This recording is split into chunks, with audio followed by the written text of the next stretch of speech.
إنا جعلنا في أعناقهم أغلالا فهي إلى الأذقان فهم مقمحون.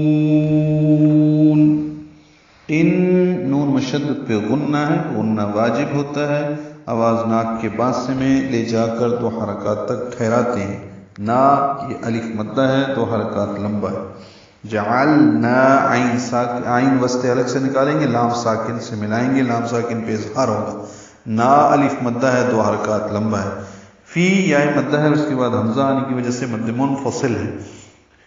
فی 4 حرکات لمبا کریں گے. اور اعناقہم حمزہ اقصی حلق سے، عین وسط حلق سے نکالیں گے. نا الف مدہ ہے، جیسے انا، جعلنا اور اعنا، یہ نا تینوں الف مدہ ہے. قوف پر ہے. اعناقہم ہم میم ساکن پہ اظہار ہے. اغلالا یہ اظہار شفوی ہے. حمزہ اقصی حلق سے نکالیں گے، غین ادنی حلق سے نکالیں گے اور غین پر پڑھیں گے اور اس پہ اظہار ہوگا. لام باریک ہیں دونوں لام. اغلالا لام کو پہلے لام پر کھڑا زبر قائم مقام مد اصلی، 2 حرکات لمبا کریں گے، منہ کھولیں گے. اور دوسرے لام پر تنوین ہے، اس کے بعد فا کی وجہ سے اخفا ہوگا. اغلالا فہی یہ جلدی پڑھنا ہے، ہاتھ سالک سے نکالنا ہے. الا میں لام پر کھڑا زبر تھا، آگے الاذقان ہے، ملا دیں گے الاذقان. الاذقان کا حمزہ عارضی ہوتا ہے، لام ساکن پہ اظہار قمری ہے، حمزہ کی وجہ سے زال نرمی سے پڑھیں گے. قاف پر ہے، اس کا الف مدہ بھی پر ہے. الاذقان نون کی نیچے زیر الا کی وجہ سے آئی ہے. فہم فا کو جلدی سے پڑھنا ہے، ہاتھ سے حلق سے نکالیں گے. میم ساکن کے بعد میم آنے کی وجہ سے ادغام ہوگا غننے کے ساتھ.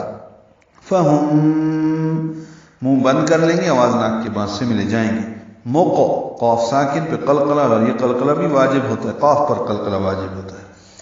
میم کو جلدی سے پڑھیں گے اور ہا کو وسط حلق سے نکال کر لمبا کریں گے. مقمحون یعنی مقمحون نہیں پڑھنا، مقمحون لمبا کریں گے. مد عارض سکون بنائیں گے اور نون کو ہلائیں گے نہیں، یعنی نون ہلا کر ادا نہیں کریں گے، نون پہ قلقلہ نہیں ہوگا. پڑھتے ہیں یوں مقمحون، یہ غلط ہے. مقمحون آخر میں نون کی اوپر آواز روک لینی ہے. ہم نے ان کی گردنوں میں طوق ڈال دیے ہیں جو ان کی ٹھوڑیوں تک ہیں، جس سے ان کے سر اوپر اٹھے ہوئے ہیں.